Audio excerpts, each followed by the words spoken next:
তো সাহস কি করে রে? হ্যাঁ, কোথার জন্য রাস্তা একটা মেয়ে মেরে শান্তি পায় না জানেন? এরা ঠিক কাজ করেছে না? মারো ভাই, নীল ভাই মারো মারো মার মার মার মার। আরে আরে ভাই এত চিন্তা মেয়েগুলো বাড়ি থেকে দেখতে পারো না। মার আমাদের কথা তো শুনো। কি শুনবে রে? আরে আমরা কোনো দোষ করিনি, ফালতু বলতে আমাদেরকে মারছো। আবার মিথ্যা কথা বলছিস, তুই করেছিস মানে? হারামজাদা, তুই রাস্তাতে দাদাগিরি দেখাচ্ছিস? তোর বাড়িতে কোনো কাজ নাই? আবা চল বাড়ি হাট। আরে আমার কথাটা তো আবার তুই কথা বলছিস? তাড়াতাড়ি বাড়ি হাট। চল বাড়ি, তারপর দেখাচ্ছি তোকে মজা।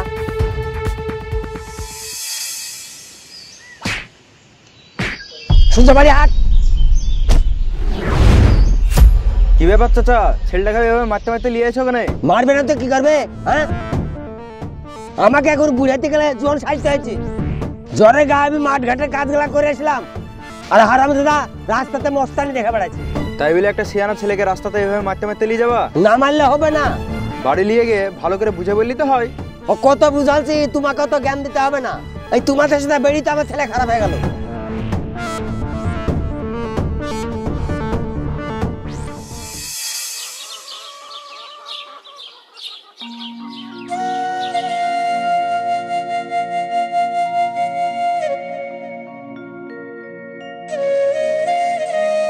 তোর কি হয়েছে? এভাবে এসে বসে পড়লি যে?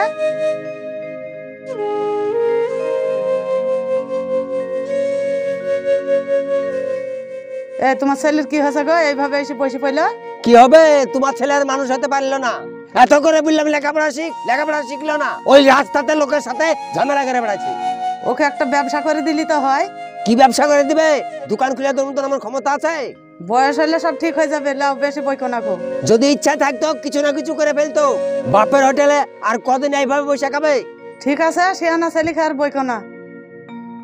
কাজের কথা ভাবছিস না এইভাবে টোটো করে সারা জীবন ঘুরে বেড়াবি? দেখি কিছু একটা কাজ করতে হবে। তার মানে এখনো তুই কিছু ভাবিসনি? তোমার ছেলে শুধু মারামারি করতে শিখেছে। যা জামা পাল্টা, আমার সাথে কাজে যেতে হবে। কি কাজ? আমার সাথে ভাটায় কাজ করবি আজ থেকে। ভাটায়? কেন ভাটায় কাজ করলে তোর মান সম্মান চলে যাবে নাকি? আমি কি একবারও তোমাকে বলেছি যে মান সম্মান চলে যাবে? তা ঠিক আছে, আসছি। তোমার কি মাথা টাথা খারাপ হয়ে গেছে? ভাটার কাজ পারবে? শিখতে হবে না? সারা জীবন চলবে কি করে? গরিবদেরকে সব কাজ শিখে রাখতে হবে। মোড়ে না হলে একটা দোকান খুলে দাও না মুদিখানার। আরে থাক মা, আর ঝামেলা করতে হবে না। আমি ভাটায় কাজ করবো, কোনো সমস্যা নাই। আব্বা যেটা বলেছে ভালোর জন্যই বলেছে। চল আব্বা। হ্যাঁ চল।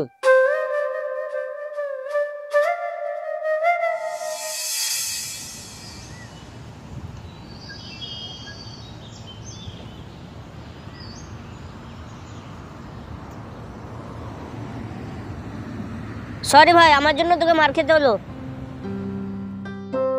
না রে, তোর কোনো দোষ নাই। আমাদের যেটা করা কর্তব্য সেটাই করেছি। তারপরেও আরে ছাড় না, একই কথা বারবার কেন রিপিটেট করছিস বলতো? যা হয়ে গেছে হয়ে গেছে।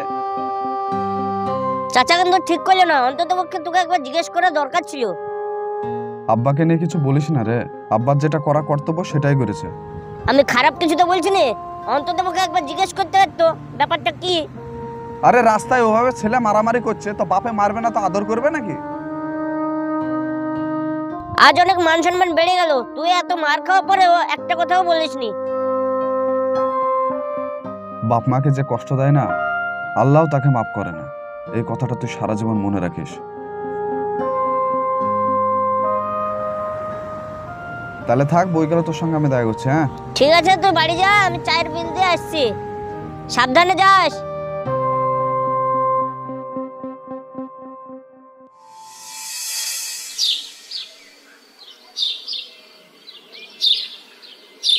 আরে তিশা, আসো আসো আসো, বসো। আয় মানলাম মা, তিশা এসছে, বসতে জায়গা দাও। না না চাচা থাক, আমি একাই বসছি।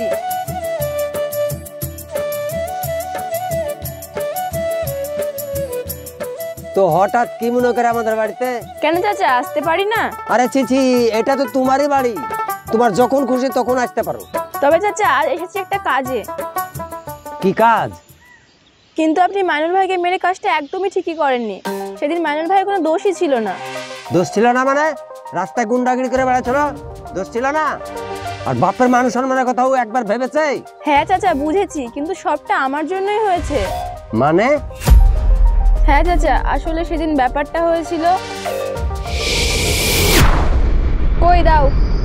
টাকা এনেছিস? হ্যাঁ এনেছি। টাকা দে।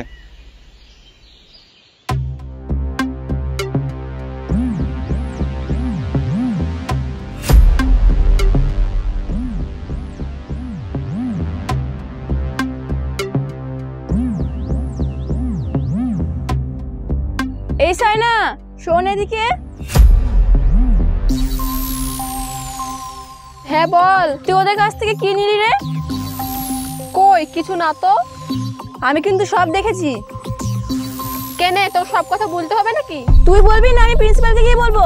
প্লিজ তুই প্রিন্সিপালকে বলিস না, ওদের কাছ থেকে আমি ফেন্সি ডিল নিয়েছি। ছি ছি, তুই ফেন্সি ডিলের নেশা করিস? প্লিজ তুই কাউকে বলিস না।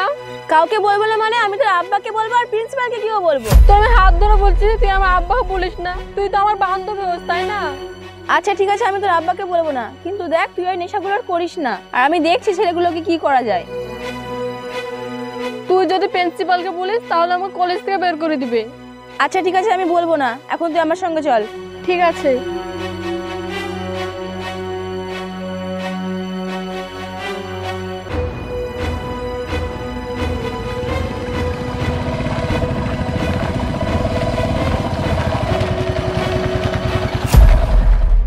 এই জানোয়াররা,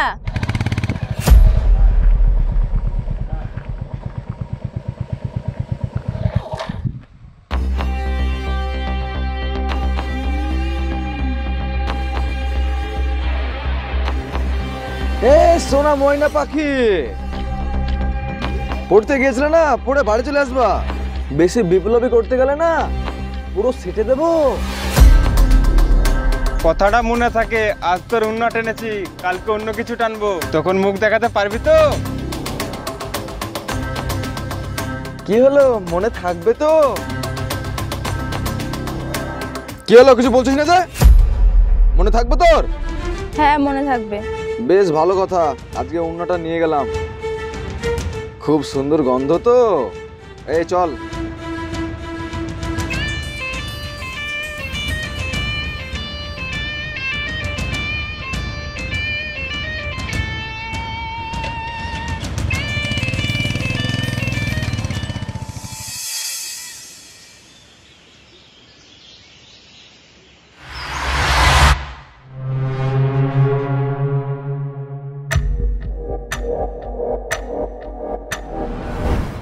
রাজু, হ্যাঁ ভাই। শোন, বলো। ওইটা তোর বোন না? হ্যাঁ তাই তো মনে হচ্ছে, কিন্তু ও বারে বারে পেছন মান তাকাচ্ছে কেন? কি ব্যাপার? এ তিশা, এদিকে শোন তো।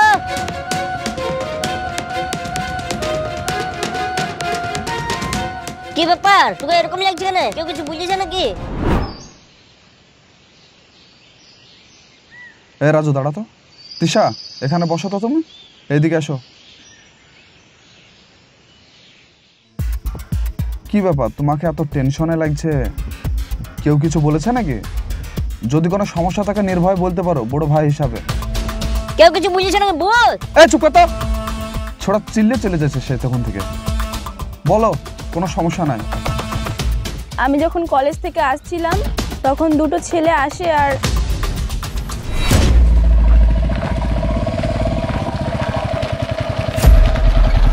এই জানোয়াররা,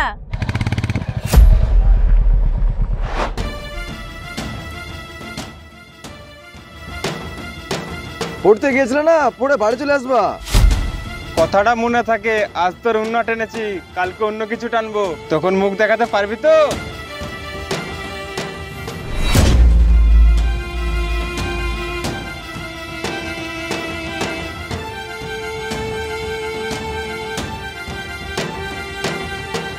ঠিক আছে, তুমি বাড়ি যাও, আমি দেখছি। এ রাজু, আয় তো আমার সঙ্গে।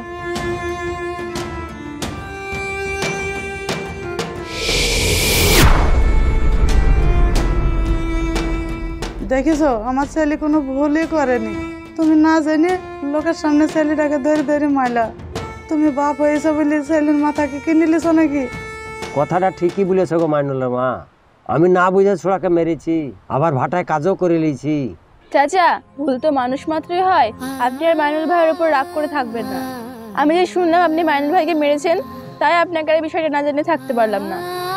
তিশা, কথাটা তুমি বলে ঠিকই করেছো। আমি নাবিদের ছোড়াকে অনেক মেরেছি। চাচা, ভাটার মালিক তোমাকে ডাকলো। কি জন্য ডাকলো? কি জন্য ডাকলো জানি না, তুমি দেখো তো। আনলার মা, হ্যাঁ বলো। তিশাকে খেতে দাও। না না চাচা, তারা দরকার নেই। না না, আজ খেয়ে আগার বাড়ি যাবা। আমি একটু ভাটা থেকে আসছি। দিয়ে চাচি, শরীর এখন আপনার ভালো আছে তো? হ্যাঁ ভালো আছে।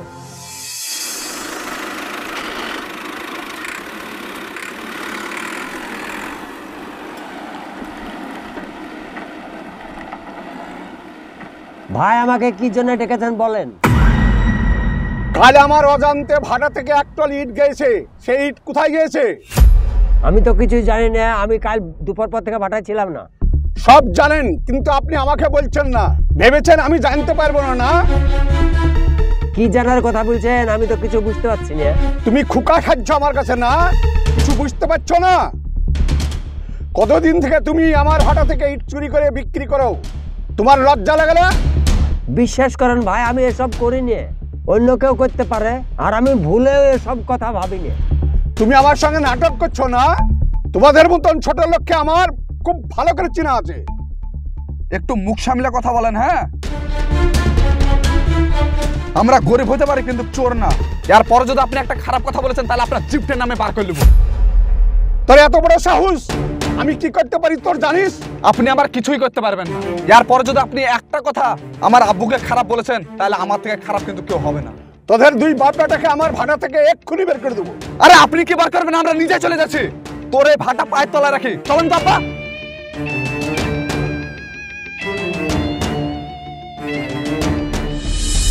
বাবা আমাদের জীবনের প্রথম আশ্রয়, প্রথম নিরাপত্তা। অনেক সময় বাবার সিদ্ধান্ত ভুল হতে পারে, কখনো অন্যায় মনে হতে পারে, রাগ ক্ষোভ থাকা স্বাভাবিক। তবুও বাবা মাকে সম্মান করা আমাদের কর্তব্য। কারণ বাবা শুধু একজন মানুষ নন, তিনি একটি ছায়া, যার তলে দাঁড়িয়ে আমরা বড় হই। তাই বন্ধুরা, কখনো বাবা মাকে কষ্ট দিও না, কারণ বাবা মা না থাকলে বোঝা যায় কি হারিয়েছি আর কি হারালাম। সো ভালো থাকবেন, সুস্থ থাকবেন। দেখা হচ্ছে আপনাদের সঙ্গে আবার নেক্সট ভিডিওতে।